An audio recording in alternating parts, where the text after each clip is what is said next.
When do you want to get started? I want to give Give it a couple minutes. another 3 minutes. So Sure. we'll start at around 2:33. I will start with the introduction. Okay. And then I'll talk about what is coming up. So that will give a few more minutes for new people to come in. And then we'll start. Sounds good. So give me a second. I'm just going to pull this up.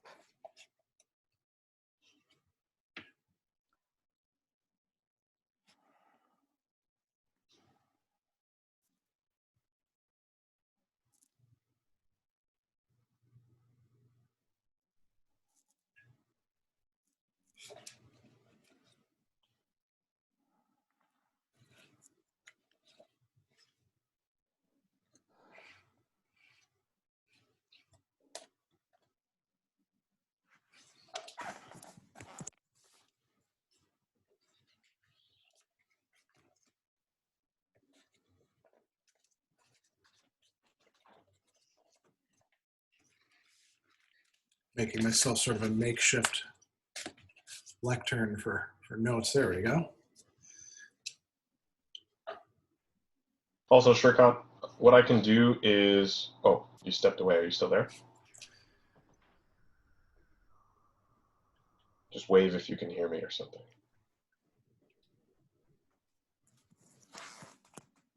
Oh.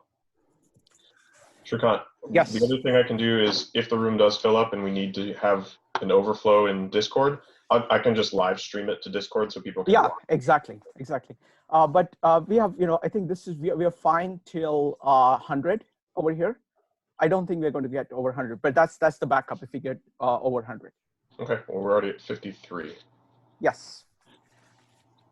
I've calculated this. If it is 54 right now, I expect we will be to 75 or so today.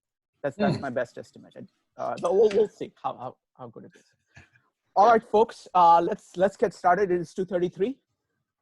Welcome everybody. Chase, my sound is good. Yes. Okay. All right. Welcome everybody to the Stoic Saturday. I want to first tell you about what's coming up. Okay. So we do this every day.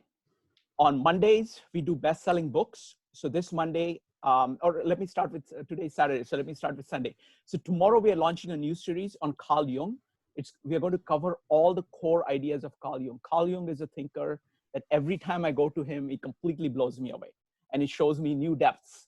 So we are doing a 10-part series on Carl Jung. And what we're doing is that we have a panel of 4 people. And I'm going to keep adding to the panel who know Carl Jung very well. And we're going to cover 10 key ideas of Carl Jung.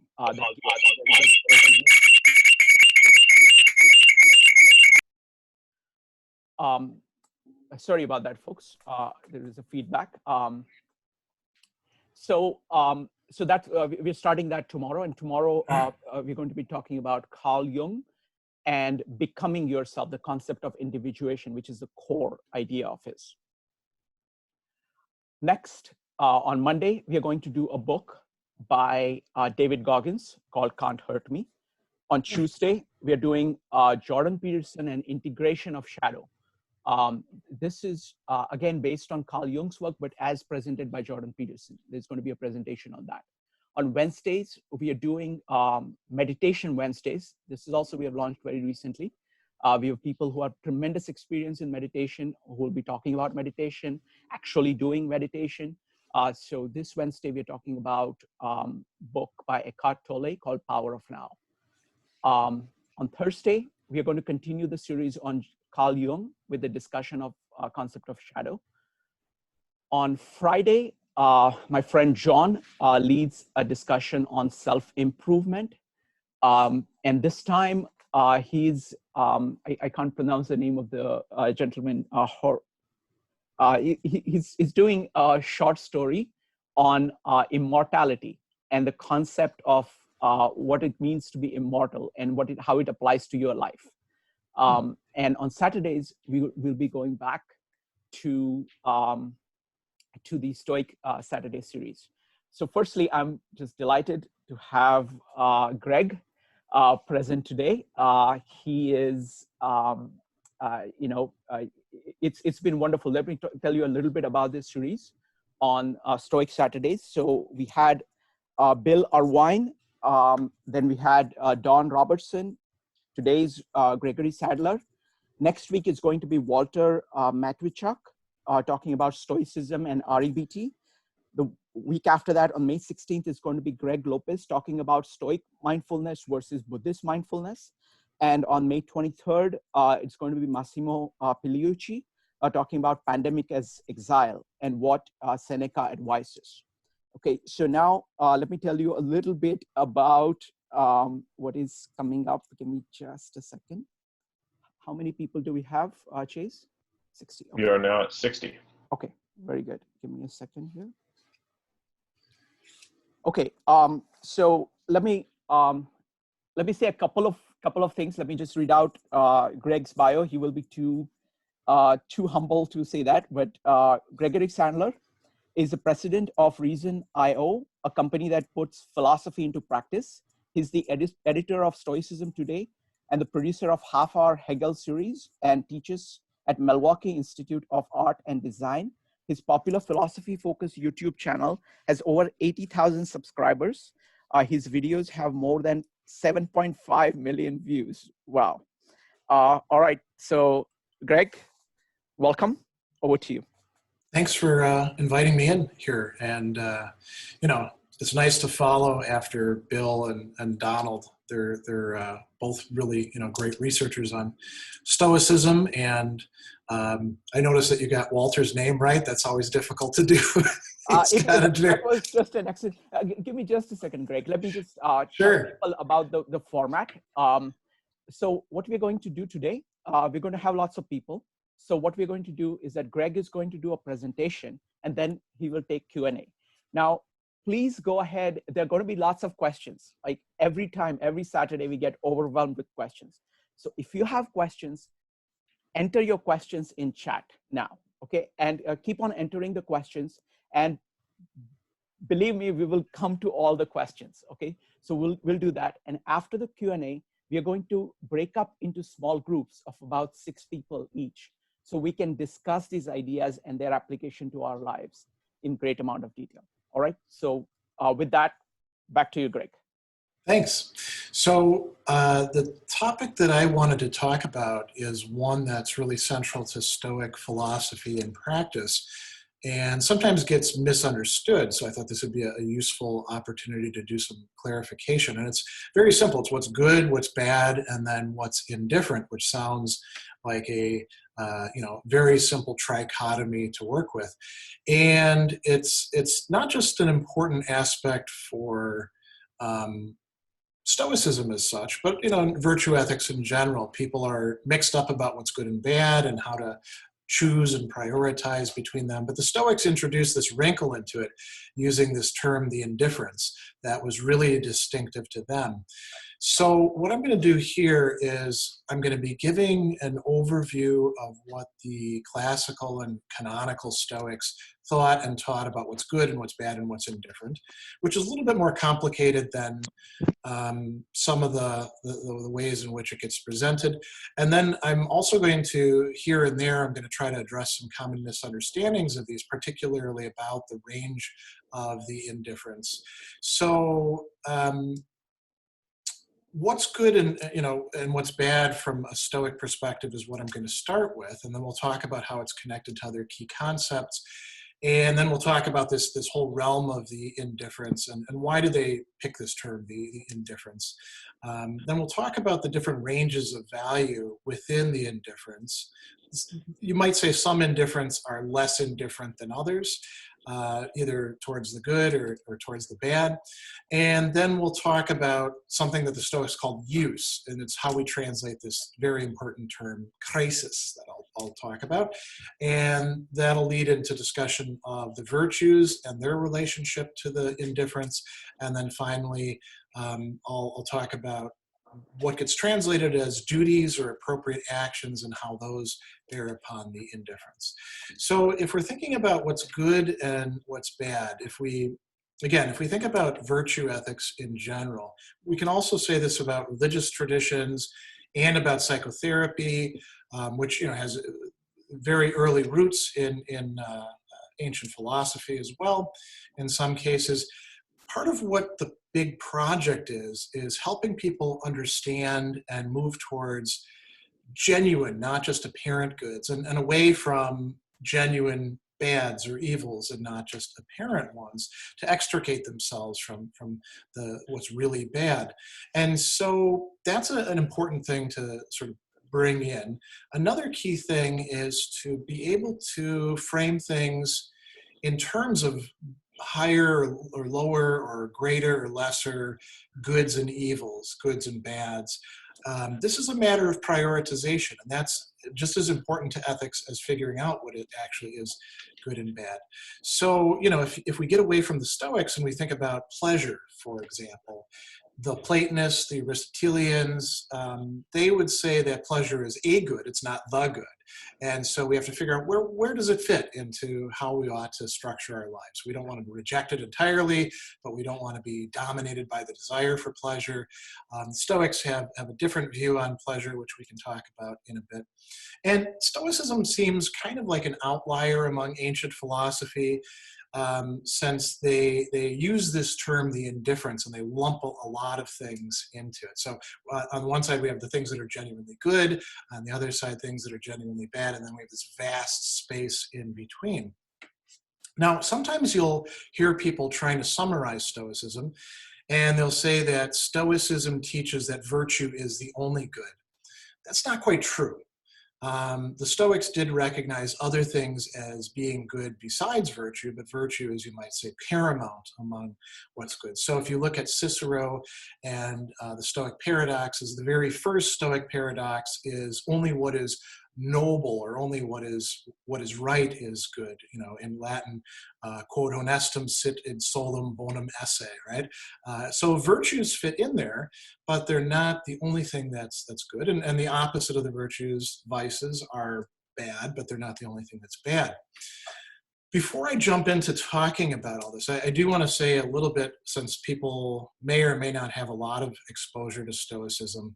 If you want to see relatively systematic summaries of what the Stoics did in fact think, the places to go to are Diogenes Laertes' Lives of the Philosophers, book 7, Arius Didymus's Epitome of Stoic Ethics, some of Cicero's works like On Ends, On Duties, and the Tusculan Disputations, and then we have some of the big heavy hitters that people dive into when they're reading about Stoicism, Seneca and Epictetus. Marcus Aurelius, the Meditations are a really wonderful book, but they don't present things in a very systematic way at all.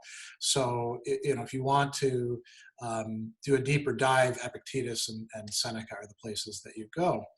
So coming back to talking about virtues, virtues are definitely on the side of the good, and vices are definitely on the side of the bad. And the Stoics recognized 4 main types of virtue and vice. They associated these with what we call the cardinal virtues, wisdom or practical wisdom, depending on how you translate it, temperance, justice, and courage. And, there are corresponding vices, folly or foolishness, sometimes translated as stupidity, lack of self-control or self-indulgence, cowardice, and injustice. And those things are considered to be definitely good and definitely bad by the Stoics. And each of them is divided into, you might call them sub-virtues or different modalities of virtues. So for example, earlier today in the Stoic parents group, we were talking about courage, and the Stoics divided courage up into a number of different things. Only one of which actually has to do with dealing with fear, being able to get through the daily slog or grind and persevere in that. That's another part of that virtue of courage. And so these are good things for us. What else are good?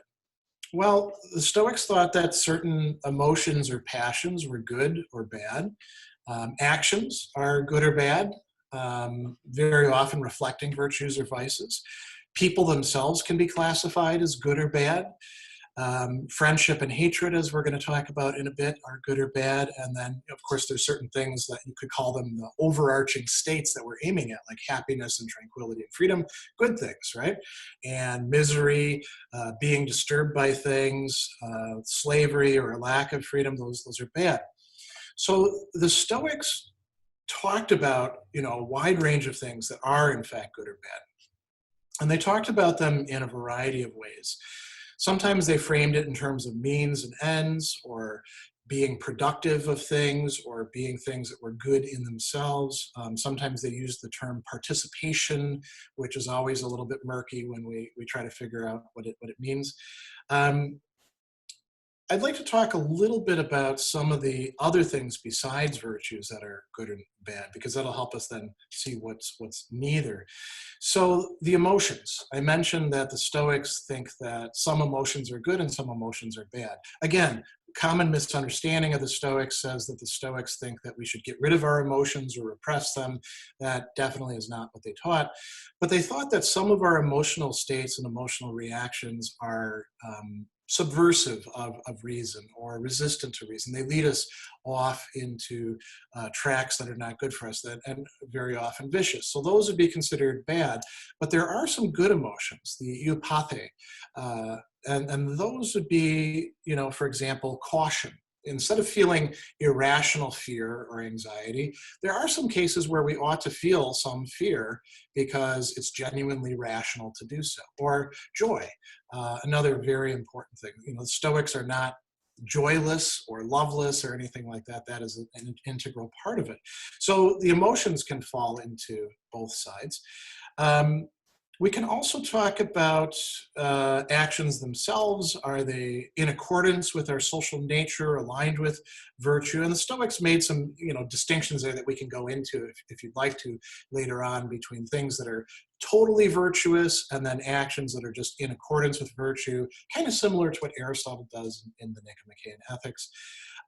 Epictetus, a very important late Stoic thinker, talks about good and evil for human beings lying within the scope of our faculty of choice, or sometimes it's translated moral purpose, the proiresis, the part of us that does the choosing, which for Epictetus is basically the same as the ruling part of ourselves.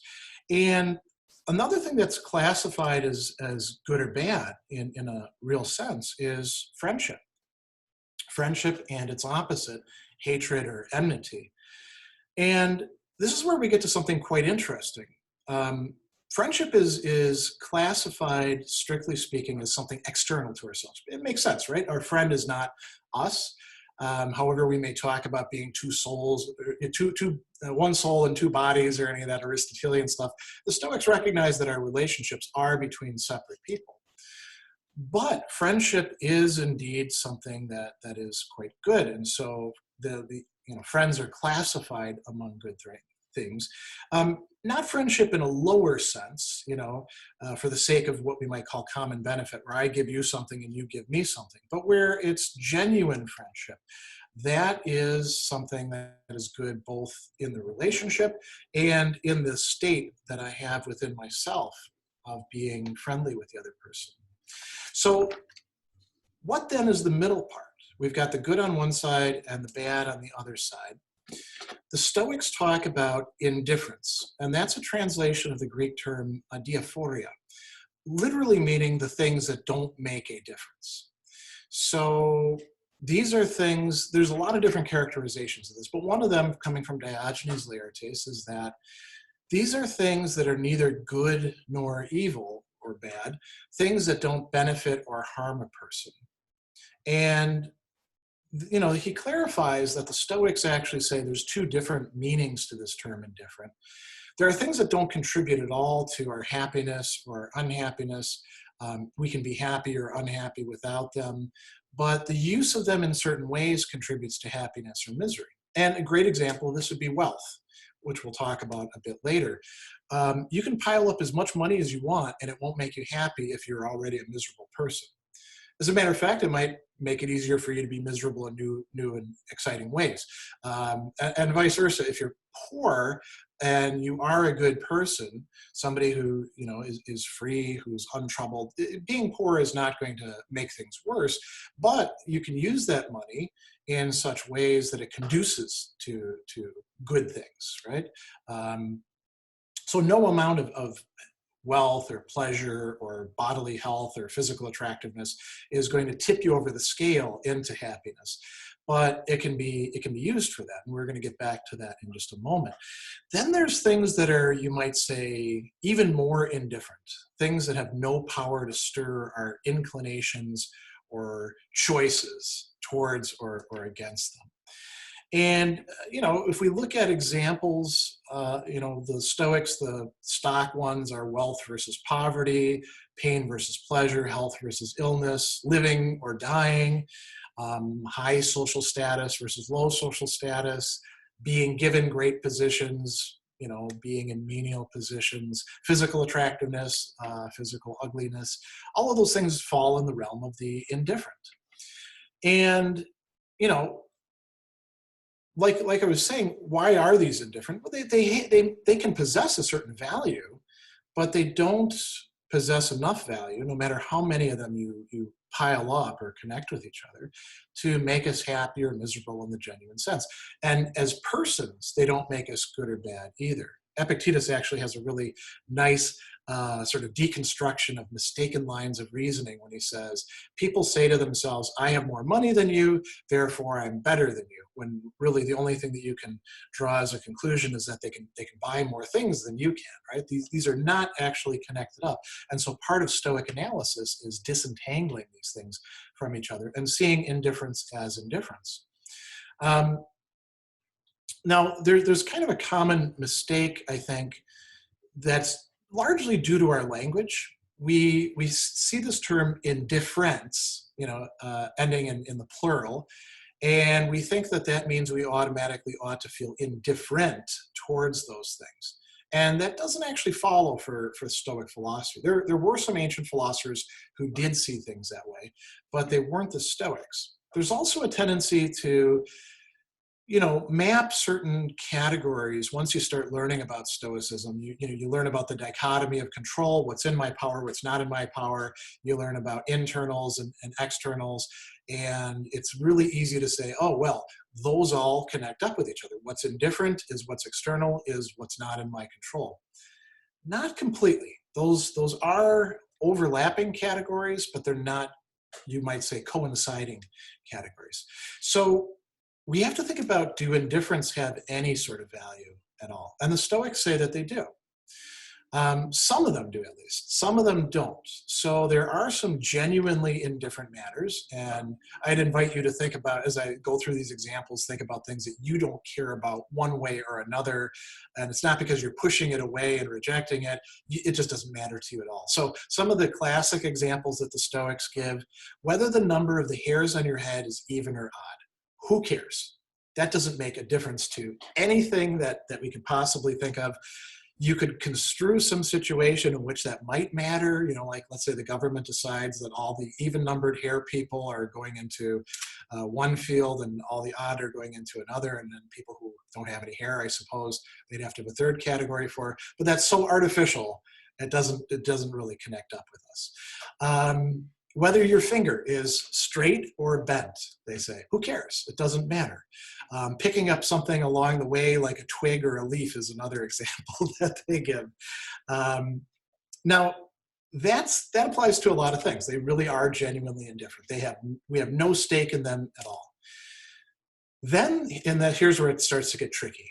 Then there's things that are indifferent, and the Stoics were willing to say that they were indifferent, but they have some sort of value. And the word that's used there in Greek is axia, meaning, you know, something that has some sort of stake, some sort of value. It's worth something. And they talked about what we translate as preferred and rejected indifference. So these could have positive or negative value, but they weren't going to be of the sort that would actually cross the threshold into what's genuinely good or bad. The place, by the way, if you really want to see the best discussion of this to go to, is in Cicero's work on the ends, where he's having Cato, the great Stoic statesman and philosopher, presenting the Stoic doctrine on this. That's probably one of the best places to go to. Book 3 of that work. So a lot of these indifferents do in fact have some value, some positive or negative value. They don't have the same kind of value. You might actually think about it like a two-tiered system, where you've got, what's genuinely good or bad up here. It can really determine whether we are happy or miserable. And then we've got everything else down here. And there are, higher and lower within it, and we can trade them off against each other. But no matter how much of that we accumulate or, manage to get rid of, we're not going to be happy or miserable on account of that. So how do we clarify the value that they have then? That's one of the central questions for the Stoics. And one of the terms that they use that, again, I think a lot of people get mixed up about is they use this framework of in accordance with nature, or in contradiction to nature, or out of harmony with nature, however you want to translate it, contrary to nature. So this is actually a very complex notion for the Stoics. And when they're using this notion of in accordance with nature, they don't just mean accepting, the universe as it is, because we're also part of that nature. Human beings, in our capacity for development, are part of that nature. They don't mean nature in the sense like when we see somebody doing a bad thing and we say, that's human nature, people are jerks. That would actually be contrary to nature for the Stoics.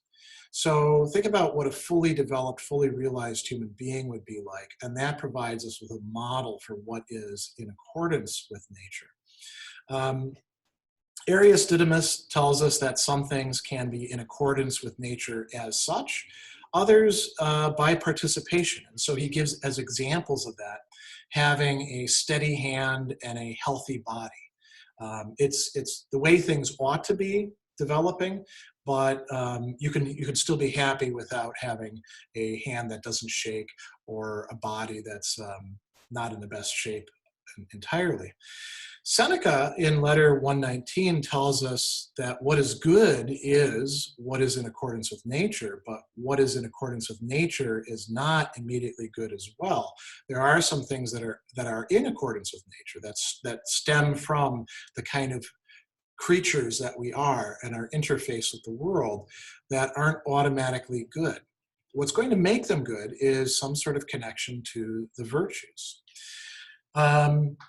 Diogenes Laertes tells us that indifferents that are preferred contribute to what he calls harmonious living.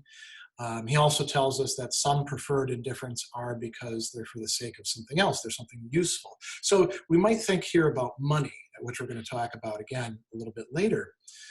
Money's not a bad thing. It's not a good thing either. It's an indifferent from the Stoic perspective, but it's a preferred indifferent. Because when you have money, you can use it to purchase things that you need. You can use it to accomplish tasks that actually are your duties or moral obligations. It can be used within the service of virtue. It can also be misused, right? A vicious person with money is in a bad state. It's probably better that they don't have too much money because they can accomplish much more harm with it. But money can actually be, quite useful. It can be conducive to other types of things that could, in fact, be genuine goods. Or it can be good for purchasing other preferred indifference or keeping at bay other rejected indifference. Interestingly, another thing that they talk about as being a preferred indifferent, and I think this helps to give us a bit of perspective, moral progress or moral development. In Greek, it's prokopen, and we get the word prokoptes, meaning the person who's not yet a sage, if there are indeed any sages, but the person who's in the process of development, the person who's studying Stoicism. That is also a preferred indifferent. according to the Stoics, because it's not yet there in terms of virtue and vice. Seneca later on in his letters, in letter 82, talks about death, and he says that death is an indifferent, and he recognizes that it is a hard sell. He says that it's among the things that are not bad, but they have a semblance of badness. There's all these things that we, in our normal natural attitude, we view as bad by themselves, even though if we analyze them, perhaps they're not. And so he says it's not something that we can easily ignore.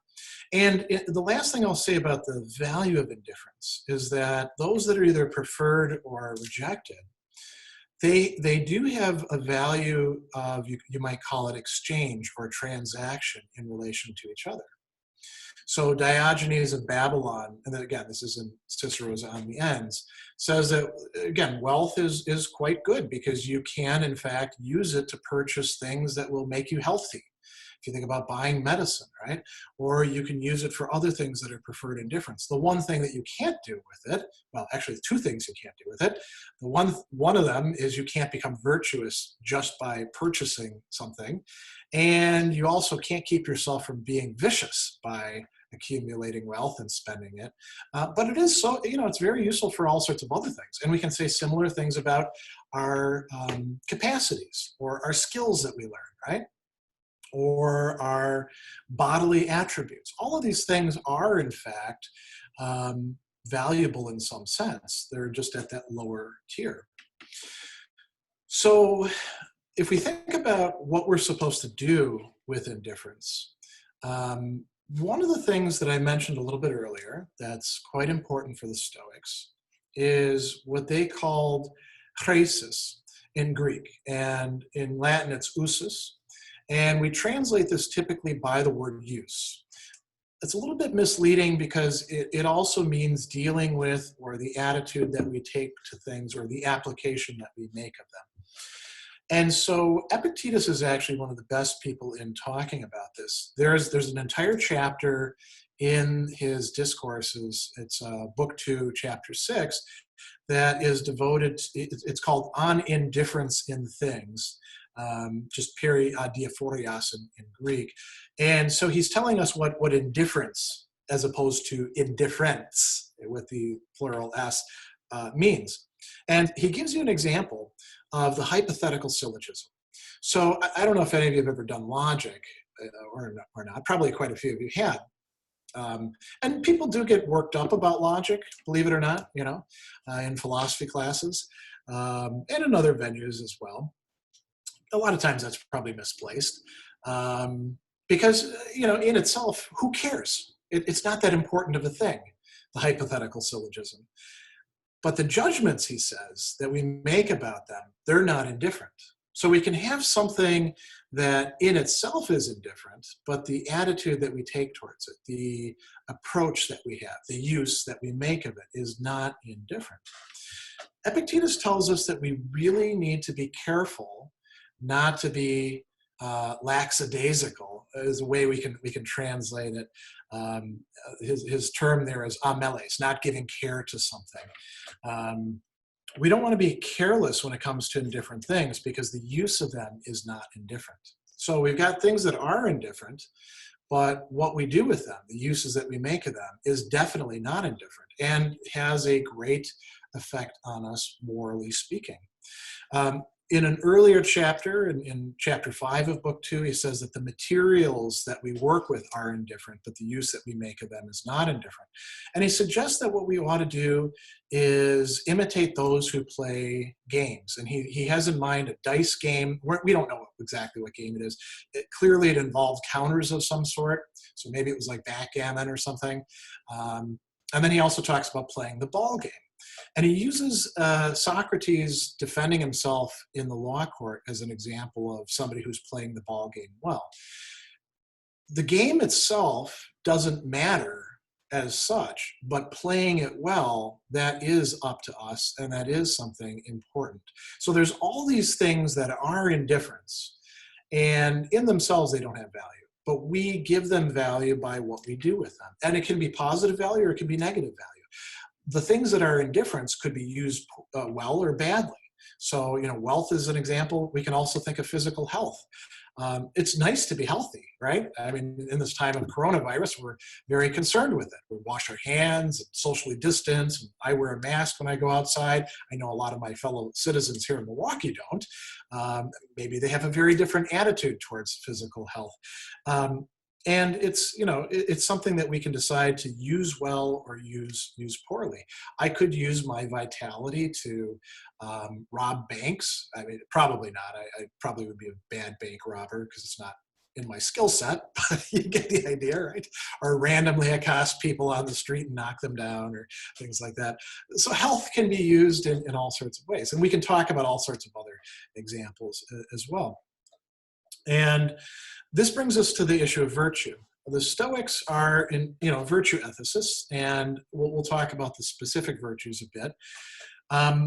One common mistake that got made, not just in the present, but also in the ancient world, was thinking that because virtue is good and indifferent things are not good, they're indifferent, that virtue would not be concerned with things that are indifferent. That to be virtuous would actually be to push those things away. Don't get too entangled with them. Don't focus on those things at all. In fact, the opposite is the case for Stoics. It wasn't the case for some other philosophers, including somebody who was very close to Zeno, the founder of Stoicism. He had a student called Aristo, or maybe an associate. We're not quite sure whether they were on a peer level or one was a student.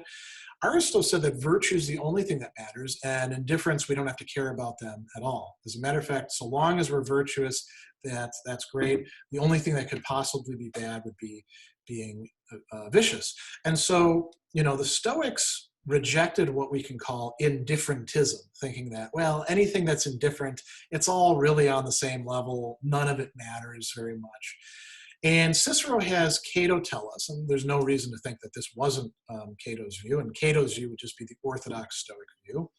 If we maintain that all things were completely indifferent, the whole of life would be thrown into confusion and no function or task could be found for wisdom, since there would be absolutely no distinction between the things that pertain to the conduct of life and no choice need be exercised among them. See, for the Stoics, in order to exercise wisdom, you have to evaluate things. You can't be totally detached from them. You can be detached in the sense of recognizing that indifferent things are indifferent, that they're not genuinely good or bad, but that doesn't mean withdrawing from them. That doesn't mean putting up a wall and saying, I don't think about these sorts of things. If you think about the people who do that, it's usually motivated by some sort of rejection on their part. This we might call it hyper-ascetic attitude. That isn't genuine Stoicism. It wasn't genuine Stoicism back in the day. It's not genuine Stoicism for modern Stoicism. Seneca in letter 92, he talks about pursuing and using preferred indifference. And he says that taking them is an exercise of good judgment. And some of the examples that he gives are putting on clean clothing, taking a walk in the proper way, and dining as we should. And he says that the key thing there is an intention of maintaining, proper measure that pertains to reason. And you see what he's saying there is that the wise person uses, and he uses this word, natural tools at his disposal or her disposal in order to accomplish the right things. And there's actually a nice discussion there about, why cleanliness is important for the human being. And if you think about this, you could say, well, you Stoics, why do you care whether I'm in rags that are dirty and falling apart, or putting on a nice clean shirt and taking a shower every so often? Why does that matter at all? Isn't that totally indifferent? And they would say, yes, it is indifferent, but you've been given the body, you've been given the things, you ought to use them in the right way. Letter 82, where he's talking about courage, he says that, and this is very interesting, nothing is glorious that does not involve indifference. Illness, pain, poverty, death, none of these are glorious in itself, but nothing is glorious without them. They give us, you could say, the ballast against which we can push off, or they give us something to fight against or resist. He says that virtue meets these and handles them. Another thing that he says in that letter is that each object takes on a splendor, not its own, when virtue is added to it. So it's not suffering as such that somehow ennobles us. It's displaying courage in relation to suffering. That is what ennobles us. A lot of people tend to, treat being victimized today as if that somehow is heroic, right? And the Stoics would say, no, you can, bad things can happen to you, and you can have responses to them that are not virtuous, but rather vicious. For example, displacing it onto other people, repeating, say, a cycle of abuse. That would actually be a bad use of those things. In On the Happy Life, which is a really nice short work. If you haven't read that work by Seneca, it's well worth taking a look at. He talks again about wealth, and I mentioned we would get back to wealth. He says that the virtuous person and the foolish person might both pursue and use wealth. And Seneca was a rich guy, right? And he drew upon his contacts in order to make his money. A lot of people criticize him and say, how could you be a Stoic when you were so rich? And what he had to say, and you can decide whether you think that he's entirely consistent with this or not, but I think the general point is quite good. He says that the virtuous person and the foolish person both can pursue and use wealth, but in the case of the wise person, wealth is in servitude. It's being used as a tool. On the part of the foolish person, wealth is in command. So the desire, what we often call greed, which the Greeks recognized as a major problem way back then. They even had a special term for it, pleonexia, right? Wanting more than you deserved. Or thinking that money by itself is going to provide you with security or with happiness. These are things that will take people off track. And the Stoics recognize that when people do that, it's because they've got some vicious dispositions. They may be foolish, they may be unjust, they may be cowardly. And courage and cowardice doesn't just have to do with fear. It can also do with willingness to endure toil. It's called Philoponia, or industriousness, or magnanimity, rising above things, and then self-control. So one of the things that I think we want to think about when we're talking about the indifference, and much of our life is really concerned with these indifferents, whether Zoom works or not, indifferent, right? Whether, I turn the lights on or off, indifferent. If the coffee is an indifferent. All these things that we're surrounded with. We want to think about how do the virtues, you might say, not just command from on high, but penetrate into all the aspects of our lives. That's what a Stoic would say is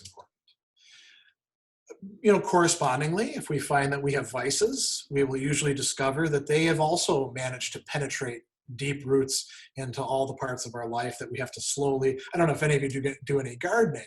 There are some plants that when you're weeding, you can't just pluck it out, right? You have to slowly ease it out and get the root system.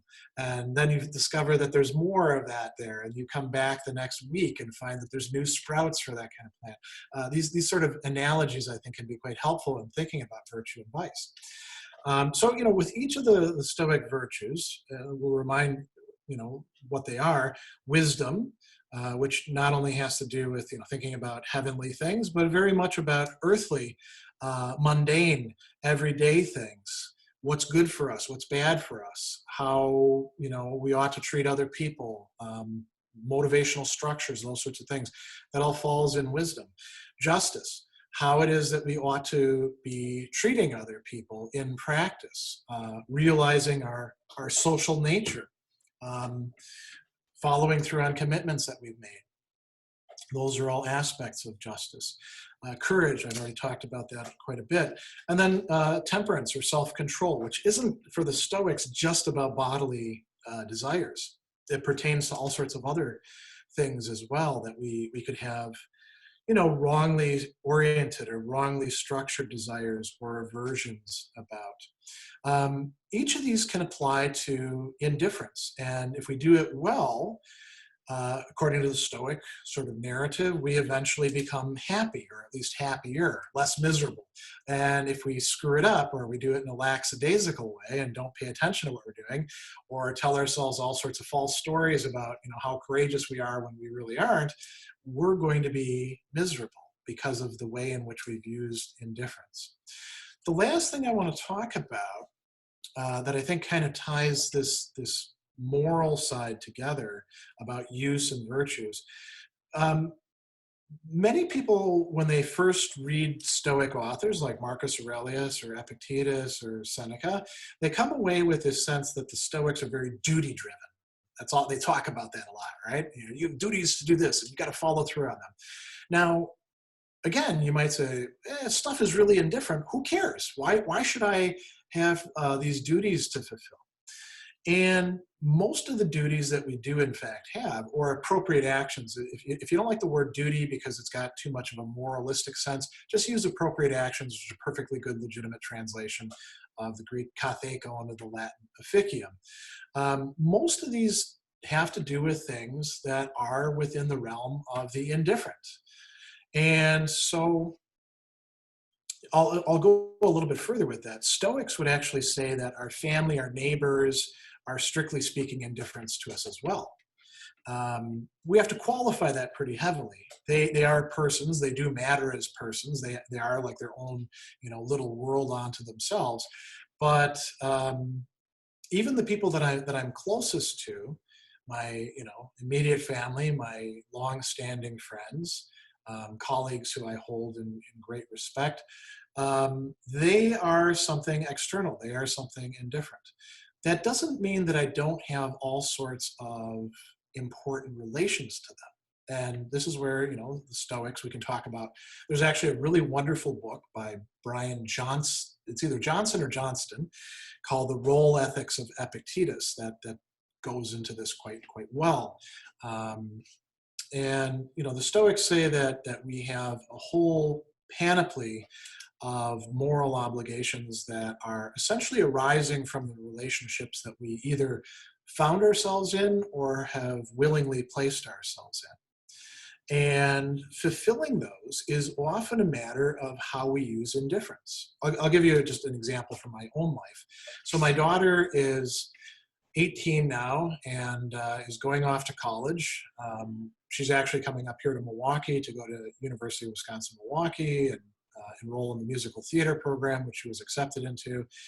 And there's all sorts of decisions that have to be made, many of which have to do with finances and filling out paperwork and stuff like that.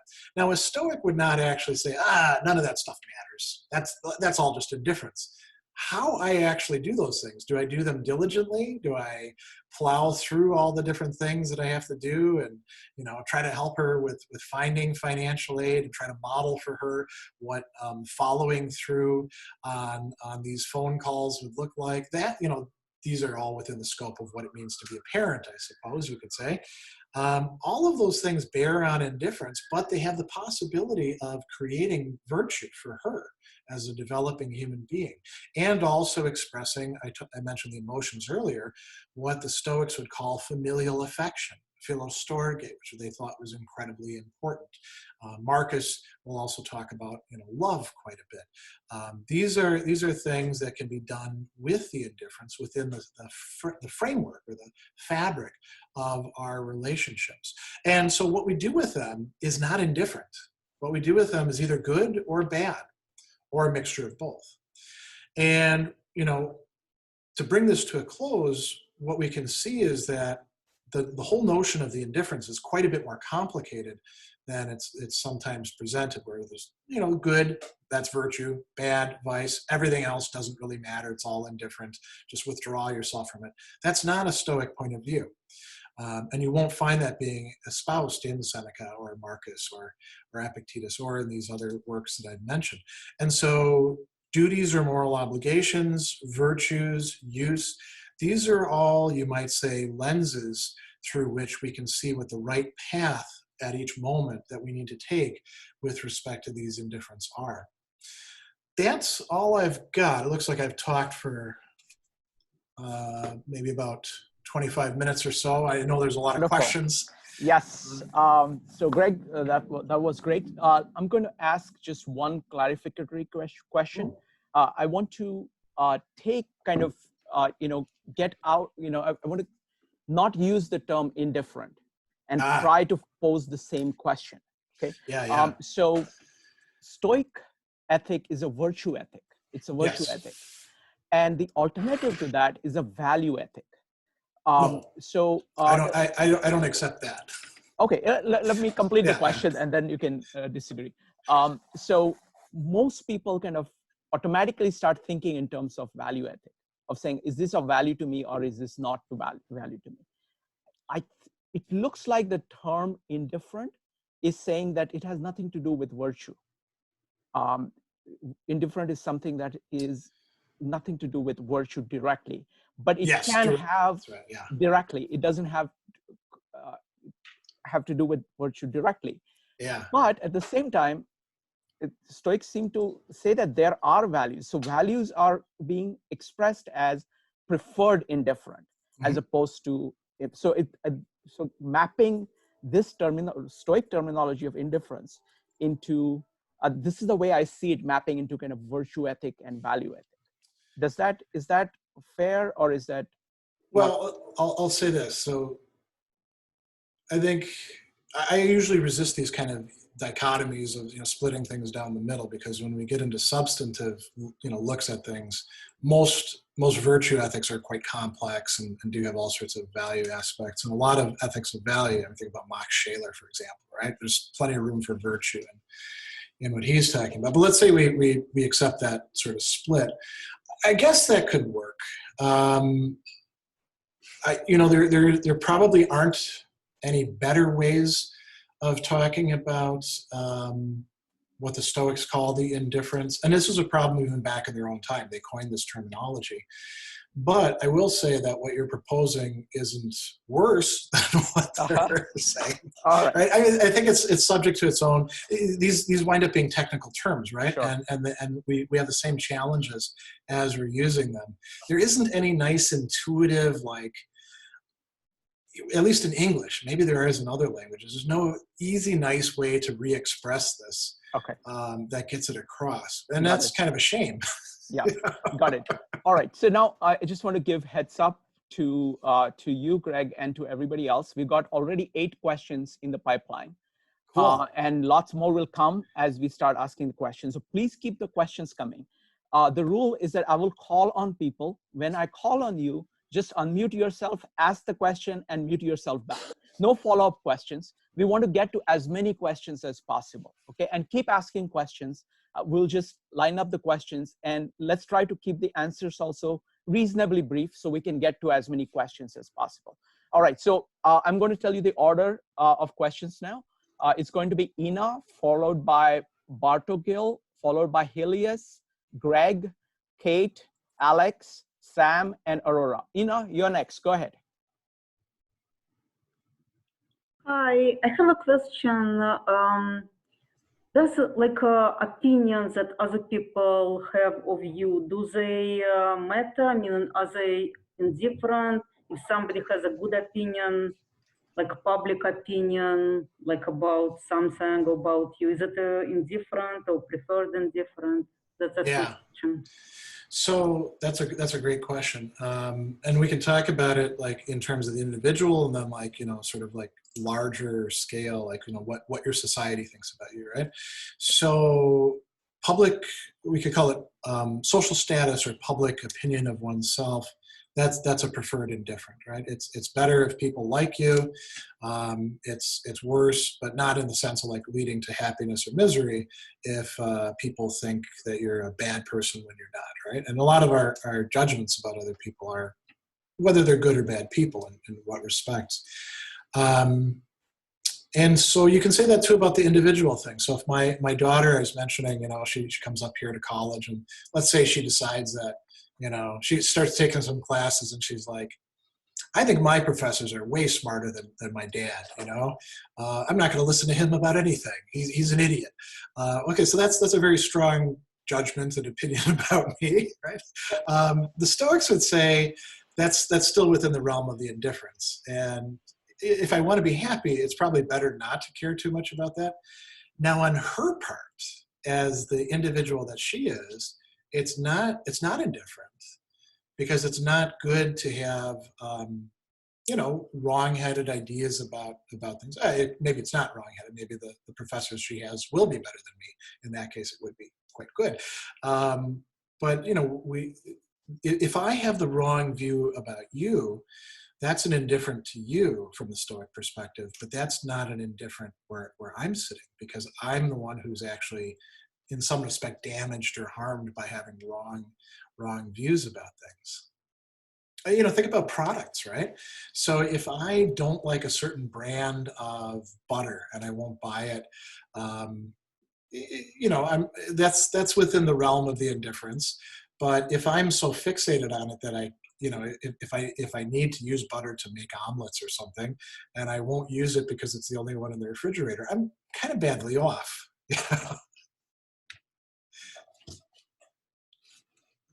Does that help? All right. So the next one, again, let me remind everybody, folks, keep your questions. Just a second. Okay, I don't know what happened. I'm back. All right, folks, keep your questions as short as possible so we can get to as many questions as possible, and keep asking more questions. All right, next up is Bartorgil. I'm not sure I'm pronouncing the name correctly, but go ahead. Yeah, that's fine. Can you hear me? Yes. Yes. Yeah, so first of all, thanks so much for the talk. I'm really a big fan of your YouTube channel, and I follow a lot of the videos. And yeah, first of all, I want to express that. And well, thanks. Yeah, my question is mostly personal. I'm very interested in what keeps you internally motivated, especially in philosophy, and how do you learn about all of these philosophers, these concepts, and how do you explain them so clearly to people? Yeah. Okay. It might be a lot of questions. No, those are actually really good questions, and some of them I don't actually know the answer to. When you've been doing something, I've been studying philosophy either as a student or as a professor for 30 years now. And so some of these things become a matter of habit, and it's hard to get a good sense of well, what did I do back then? I don't really remember. I know that having to go through the really rigorous comps and preliminary exams that we had back in the day that no longer exist, because they were kind of an academic hazing, was incredibly helpful for me, because I had to learn mass amounts of the history of philosophy and store it all in my head. And it's sort of like going through an intensive exercise regimen. Your body still retains quite a bit of it later on. That said, it's I don't really think that hazing is a great idea for people. What I can talk about is so the passion for philosophy, and I can talk about being able to talk about it in a accessible way. I would say in a way I'm kind of coasting on other people's achievements. I don't do a lot of original work of my own, and nor do I want to. I'm sort of I tell people I'm a salesperson.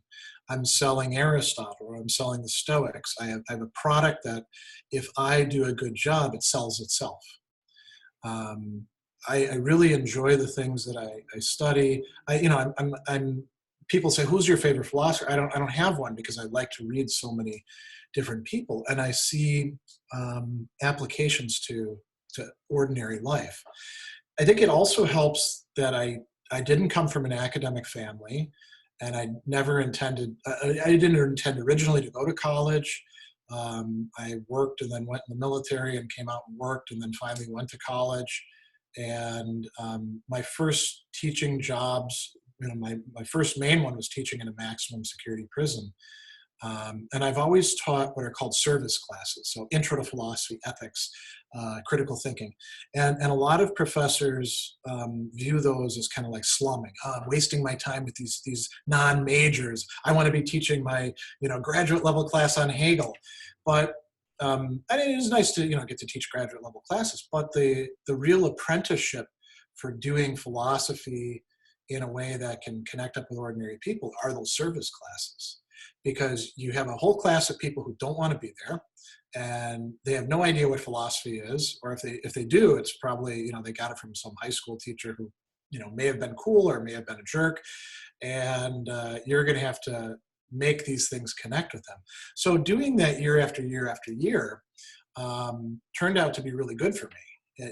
It developed those skills, and I think if you can, it's one thing to teach graduate students or even philosophy majors. They're already sold on the thing that you're doing, and they know the terminology, and they can come up with examples, and they're all kind of go-getters anyway. Being able to talk to business majors, fashion majors, culinary arts majors, people like that, that is, that's where you really test yourself, whether you can get ideas across. And it's fun too.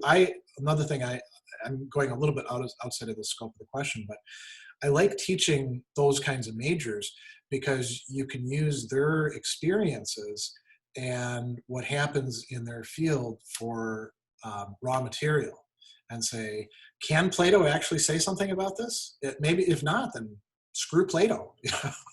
But usually it turns out they can once we dig deep enough. So excellent. Next question is from Helios. So let me tell you the order. It's Helios, Greg, Kate, Alex, Sam, Aurora, Francoisi, and Carl next. Helios, go ahead.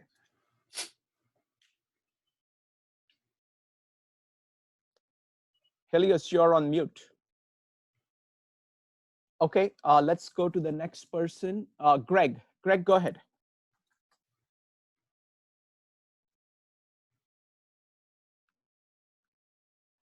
Greg, we can't hear you.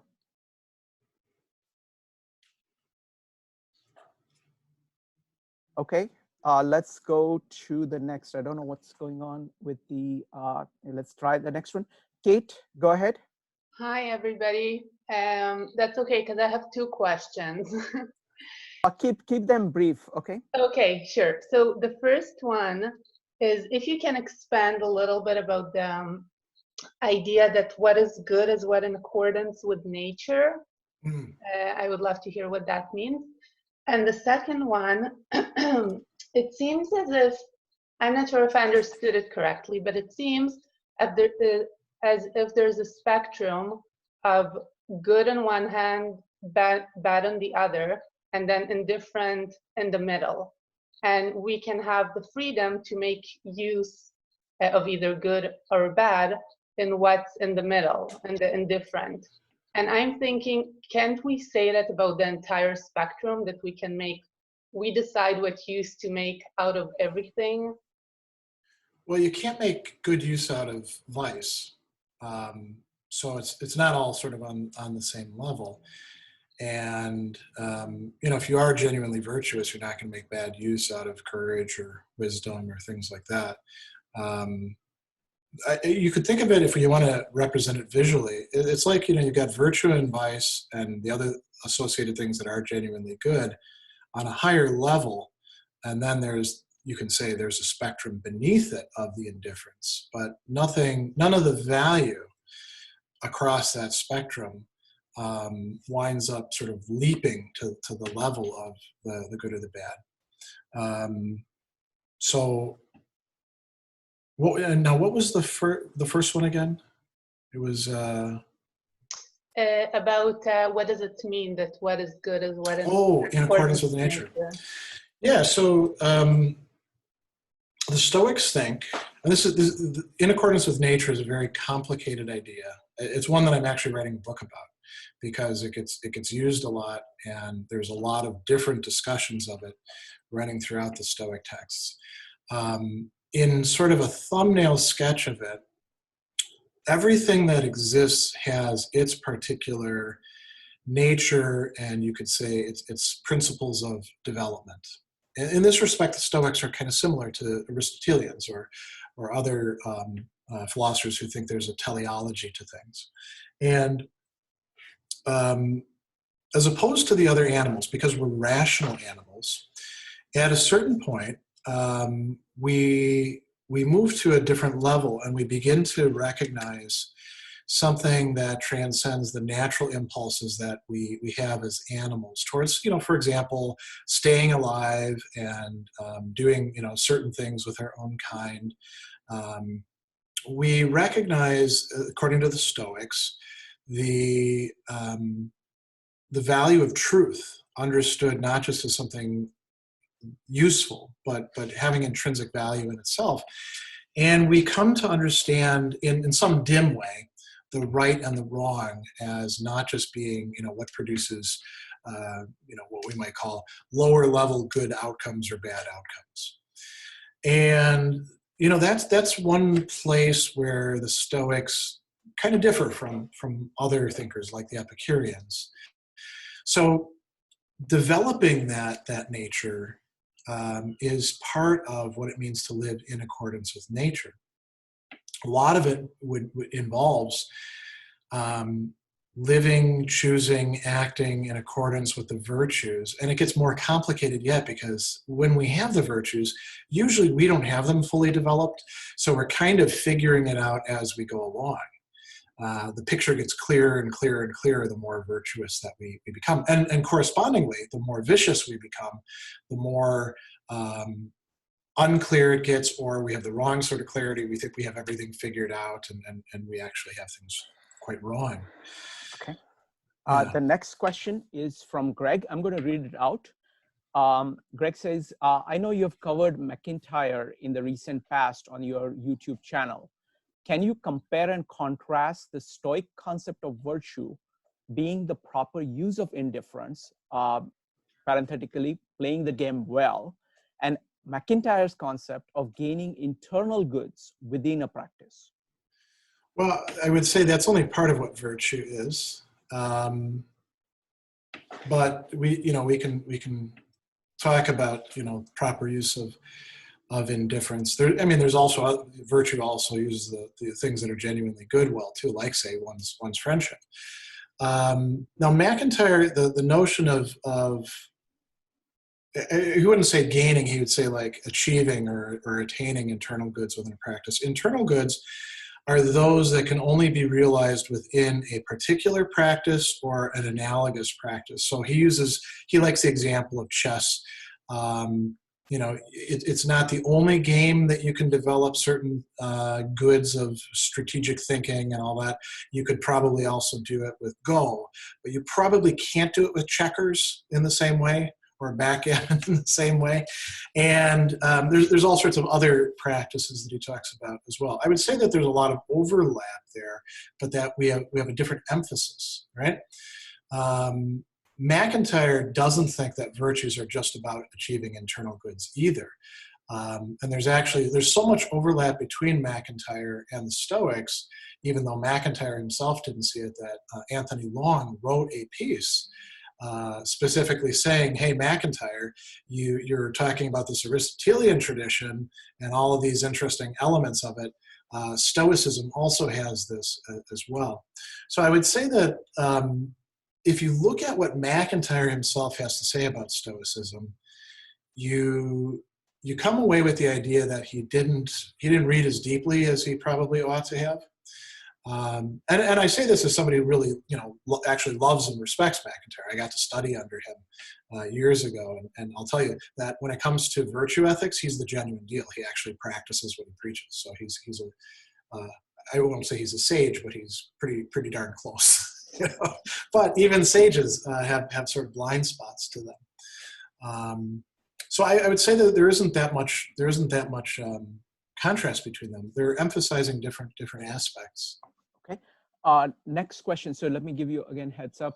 It's Alex, Sam, Aurora, Francoise, Carl, Kevin, and Timon, and ST next. Alex, you're next. Go ahead. Great. Thanks, Shrikant. Hi, Greg. Hey. This is Alex from Toronto. Yeah. Thanks for your talk. I really appreciate actually that this topic is coming up because there's something here that for me is always a confusing thing about the Stoics. And I guess I'm wondering about kind of like the deeper, maybe the physics or the metaphysics behind this question of virtue versus indifference. And so so it seems to me like the things that matter, the things that have are good and bad, have to do with the use of our freedom. And the things that are external in some way end up being indifferent. And for me, that opens the question of the difference between mind and body for the Stoics. I'm wondering. Well, there isn't one. There isn't one, right? So They're I've materialists. heard that. Yeah. Right, I've heard that. But then, how do they make? What is that difference then between this sense of an inner world or an inner freedom? And so Marcus talks about this, for example, going within. Oh yeah, the inner citadel, right? Something like that. You're right. Yeah. Epictetus also talks about inner citadels, but they're where the vices hide. So not all the inner citadels are the places you want to go to. Yeah, I think it's better to look at it as like the human being is kind of like this thing inside, and there's like a membrane, whatever we want to call it, you know, between them and the external world. But then there's all these ways in which the external world penetrates into us, and where we're connected with it. You know, our desire goes out to meet things. So we're not. It's not like there's like a little boundary that is made of iron and everything inside is our freedom area and everything outside isn't. It's more like, and in a way, it's sort of like we're this messy boundary that sometimes like extends itself further out than it should, and then gets taught a object lesson about don't do that, but then in a lot of cases has to do that. I mentioned that we're doing the Stoic parenting meetup earlier today, and one of the things that we all talked about is how when you have kids, your whatever you want to call it, your region of vulnerability to the world vastly increases, because you've got these little creatures that almost seem hell-bent on injuring or killing themselves or doing stupid things all the time until they develop some guidance systems of their own. So I think that it's the Stoics are materialists. They think that you can use terms like soul and body, but what you're really talking about is something that's, a continuum of substance. And I think what they're saying fits in very well with materialist ways of looking at things now. You think about our brains, right? They are up here, but they're kind. I mean, look at what we're doing right now. We're in this communication with each other. It's not like we're just these isolated things that are passing signals back and forth. There's something more happening. And then, every time that happens, we become vulnerable. And so I think the Stoics are teaching us how to manage that more effectively, if that makes sense. I don't know if that fully answers what you're... Excellent. Next question. I just want to make sure that as many people get a chance to ask the questions. So let's not do follow-ups so that we can get to everybody. Sam is next. Sam, go ahead. My question is essentially that is there like some major chasm between Epicureanism and Stoicism? In our world, Epicureanism is usually associated with just, wanton, gluttony and, living the, quote, good life, unquote. But understanding is in the ancient world, or at least some Epicureans thought that, all you need for a good time is a bowl of figs and, conversation with friends, which, it's not quite Stoicism, but, it's not, luxurious living either. Just curious what thoughts on that. Yeah, there were some real big differences between the Stoics and the Epicureans on some key issues. So the Epicureans, they genuinely thought that pleasure or freedom from pain and trouble is the good, and everything else has to be centered around that, and that would guide your practical reasoning and decision making. And the Stoics said pleasure is a preferred indifferent. It's nice if you have it, but you don't actually need to have it. And what's most important is the honestum, the morally good, the noble however we want to translate it. And that led to different ideas about how you ought to live your life in relation to other people. So the Epicureans deliberately withdrew as much as possible from what we translate as politics, but really it means social life. It means engagement with your neighbors and people like that. Now, modern day Epicureans, and there is a large neo-Epicurean movement out there, I think they've put quite a bit of that aside. They are quite often involved in like neighborhood groups or in local politics or things like that. But the classic Epicureans withdrew as much as possible from that. Although, I mean, it's interesting. There is a discussion of it in Cicero's On the Ends, Book 1, where this one Epicurean tries to make the case that, you know, everything that these other virtue ethics perspectives like the Aristotelians and Stoics, everything that they do, we've got that too, but it's all because it leads to a more pleasant life. I don't know that anyone was really that convinced by it. And Cicero takes Book 2 to deconstruct all of that afterwards. The Stoics thought that you really need to be involved in your community. Not in such a way that you're like constantly jockeying for power or things like that, but they thought that, you know, you live within a matrix of relationships and those have duties and you shouldn't try to withdraw from it. And that there were a lot of polemics between the Stoics and Epicureans on that very point. So, you know, I think you can say that they are, there are some points of similarity, but even the notion of like tranquility isn't the same from the Stoics to the Epicureans. Let's go next to Aurora. Aurora, go ahead. Yes, hi. My question is, what is your opinion on having standards?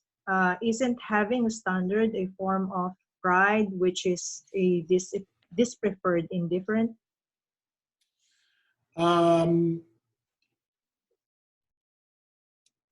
No, I mean, having standards isn't necessarily prideful. I think there are a lot of people who sort of egocentrically impose their standards in prideful ways, but you know, the old saying goes, the abuse doesn't negate the proper use of the thing. Everybody's got standards of one form or another, even if it's just what's good is what's good for me, you know, a pure egoist. So I don't see how you can get away from having standards. The question is whether you can get better and better standards or not. And you know, it's interesting that you bring up pride, and I'm going to like totally shift gears here. So one of the other people that I do work on is John Cassian, this monastic author, and he's one of the people that we eventually get the 7 deadly sins from in Christian literature, which were originally the 8 capital vices in the Desert Fathers with Cassian and Evagrius Ponticus. And he talks about pride as being, you know, this really problematic thing because it can use even the virtues as raw material for its activities. You know, if I'm a courageous person, I could be prideful about my courage, right? So there is a danger to look out for there. And maybe the Stoics aren't sufficiently attentive to that. One of the common criticisms of the Stoics made not in the ancient times, but in the Renaissance and early modern period was that they were too prideful about the capacities of human beings. You know, that they didn't take into account what at that time they called depravity, what we could call our usual state of screwed upness, you know. So maybe the Stoics weren't sufficiently attentive to that, but I don't think that having standards by itself is prideful. Okay, now last 4 questions are from Françoisie, Carl, Kevin, and Timon. Françoisie, go ahead. Yes. Hi, Greg. My question is about fun, you know, because in that middle of good and bad, you talked about pleasure, but fun is a little bit different. Yeah. What you call indifference has always been a bit cold to me. So I find to be more of an Epicurean to have fun. And I see between your smile and your sparkling eyes that you're having fun with a Stoic. And where you're finding that fun. Yeah, and some people think I joke around too much too. Oh, So, thank God.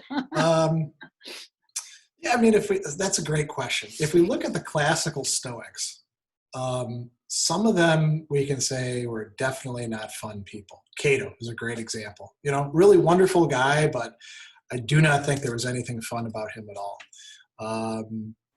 With Epictetus, there's some humor going on there, but you got to really dig into it to find it. And this is actually a great question because it's come up when we have this annual Stoicon every year, right? Which unfortunately is going to be virtual this time around because of the COVID crisis. But we all get together and we have presentations and we talk about things, and we do indeed have a lot of fun together. And then some people come along and they're like, "You're not being properly Stoic."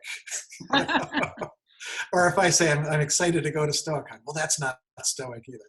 I think that this is one of the areas where there's the classical things are not that helpful for us, and where modern Stoicism has to forge a new path. Interestingly, I'll tell you this: they do this psychological assessment stuff with Stoic Week every year, and one of the categories that Tim Laban found that the greatest rise in what was called zest, which is it's not the same thing as fun, but it's closely related to it, this capacity to get enjoyment out of life. And he was like, that's kind of a weird result. Why would doing Stoic practices lead to this? And the answer, we never really did figure out the answer. Maybe there's something about doing the discipline that liberates a space in which you can do that. Because having fun requires spontaneity and a certain kind of freedom, right? Not to take things so seriously. But this is a very good thing to think about. Yeah. Thanks. Oh, you're welcome. Next question is from Carl. Yes, thank you. If one was interested in creating an imaginary utopia other than Plato's Republic, would you recommend any other philosophers who study utopia or talk about the ideal? Well, as it so happens, Zeno wrote a book called The Republic as well, and we just don't have it, unfortunately. And it could be good for the reputation of Stoicism that we don't, because apparently not only did he advocate free love, but so that maybe cannibalism is okay, and nobody quite knows what to make of that. There were in ancient philosophy, there's literary stuff, some of which is kind of silly, Lucian of Samsota. I don't know if you've ever read him. He's a very fun author. He's a satirist, and he's also the first science fiction author with his true history. But I don't know that anything he does is a serious, let's sit down and try to come up with a blueprint for the perfect society sort of thing. There's Thomas More's Utopia, of course. And there's a lot of stuff coming after that about perfect societies. You might say there was actually a kind of cottage industry. There is an interesting thing from a feminist perspective, Christina Pizan's Book of Ladies, which advocates, an ideal city in which women don't have quite the hard time that they have on the outside because of all the stuff that the men are doing and can be taken seriously. I don't know. That's actually a good question. I don't have a very good sort of synoptic view on utopian literature, unfortunately. Okay. Next up is Kevin. Kevin, go ahead. Hi. I just wanted to ask, do you see any parallels in the notion of indifference with Deleuze's notion of difference? Would you say they're both against the trope of identity? That I have to punt on because it's been a long time since I've been reading anything other than Logic of Sense when it comes to Deleuze, and I don't want to get things wrong, sure. Unfortunately. Oh, fair enough. Next one up is Timon. Timon, go ahead. Hi. Thanks for doing this, Greg. Oh, sure. Yeah, you mentioned briefly before that moral progress or moral development is preferred and different. Can you clarify what you mean by that? Because seems like indifference are things we could do without, right? Can we do without moral development? Not if we want to get to virtue, right? But by itself, I guess, and this is something where you asked, can I clarify it? Not too well, because we're not quite sure what the Stoics meant by saying it. We get this one offhand remark, and then we get all this other stuff where the Stoics are constantly stressing how important it is that we devote ourselves to moral development. And it's coming from Diogenes Laertes, who's not himself a Stoic, but is reporting on what the Stoics, what their standard doctrine was.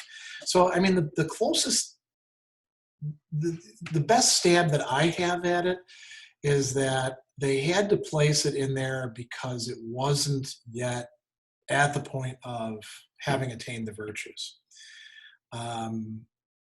It's good if you can do it, but it doesn't, in and of itself, get you there.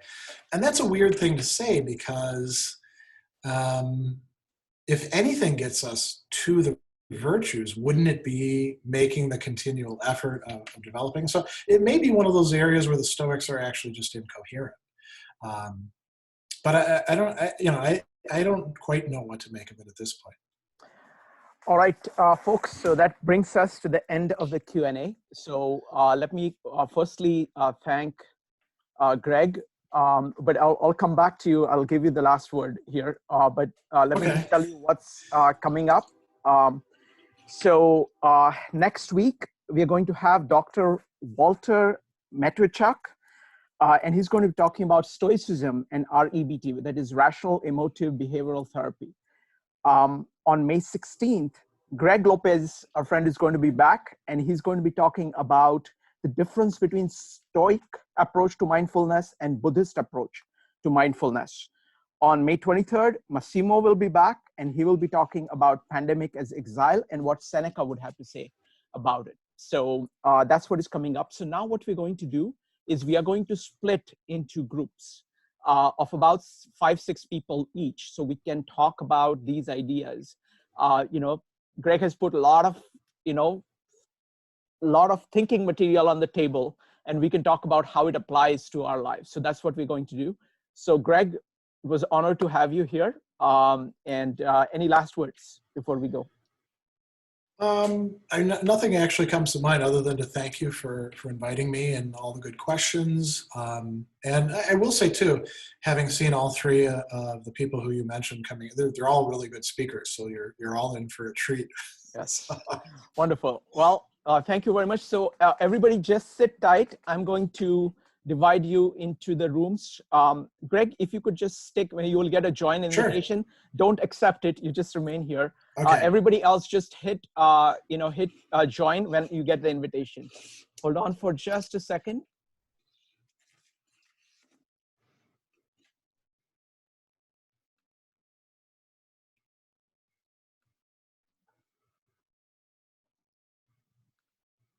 All right, you should have the invitation. You should have the invitation. Just click on them. Click on the invitation to accept it.